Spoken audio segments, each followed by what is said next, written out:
We live in a world where faith is being customized like playlists on Spotify, picked apart, rearranged, and tailored to personal taste. But here's the problem. A DIY faith may feel comfortable, but it cannot save you.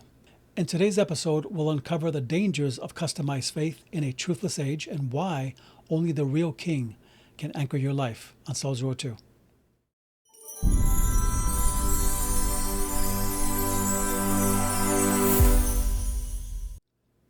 And welcome to Soul's Road 2, the podcast where the gospel shapes how we think, live, and walk with Jesus. I'm Lou Perez, and today we're diving into a message called Customized Faith in a Truthless Age.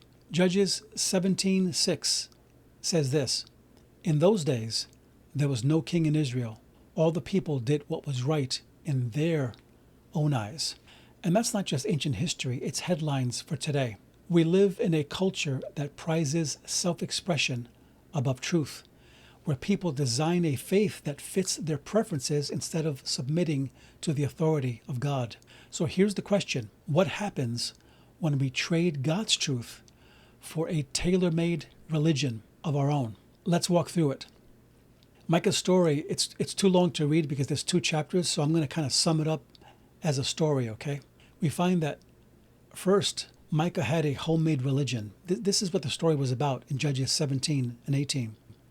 Picture this. Micah steals 1,100 pieces of silver from his mother, feels guilty, and then gives it back to her. She, because she was happy to receive it back, she blesses him and takes some silver, and to celebrate the victory, she makes an idol. Micah, to accommodate the idol, builds a shrine in his home, makes an ephod, the vest that the priest would wear with stones on it, and even ordains his own son as priest. Later, he finds and hires a wandering Levite as his personal priest, and then he declares, "Now I know the Lord will bless me." And this is the essence of a DIY religion. It looks religious, but it's counterfeit. It's faith without the king. It's like somebody today who mixes a little Bible, a little mindfulness, a little self-help, and calls it spirituality. It may feel satisfying, but it's homemade. It's about comfort, not covenant. Micah's story exposes 5 warning signs of DIY religion. The first one is this: we try to take what only God can give. In the story, Micah stole silver and even tried to steal legitimacy by hiring a priest. Remember Jesus' words, "Apart from me, you can do nothing," in John 15:5. Life, fruit, and endurance can't be manufactured. Only God can do that as we abide in Him, John 15. Number 2, we sell the sacred for a song. Instead of worshiping in God's temple, Micah built his own shrine. Today, we can create a feel-good Christianity, preaching that avoids sin and judgment or repentance in favor of comfort and personal happiness. Number 3, we appoint our own priests. Micah paid a Levite to bless his setup. We can become addicted to the endless buffet of online voices, TikTok prophets, and YouTube preachers without community and accountability, and become no different than Oprah, who once said, "I have church with myself."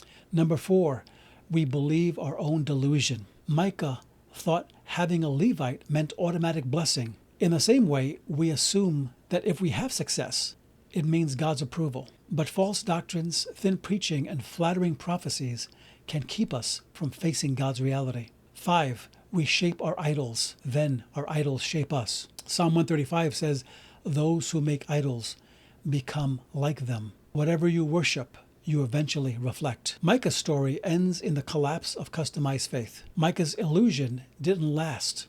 When the Danites, a tribe of Israel, came through, they stole his idols and his priest. He ran after them crying, "You take my gods that I made, and what have I left?" This exposes the utter dependency of his illusion, that he grew dependent on the deception he believed.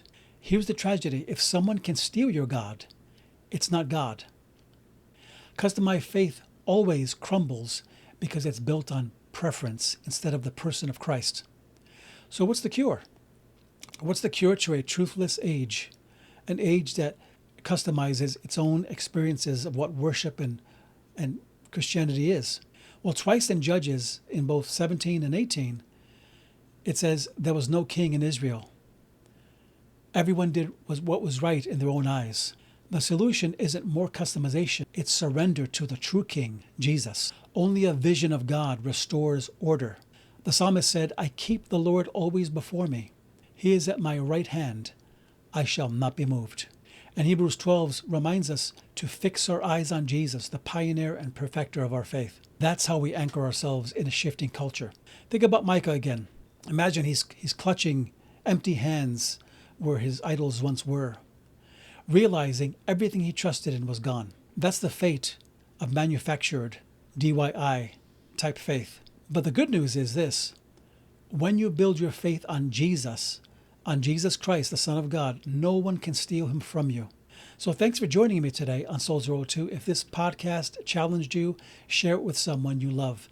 And don't forget to subscribe so you don't miss future conversations that help you walk faithfully in a truthless age. Until next time, keep your eyes fixed on Jesus, the true King. God bless you.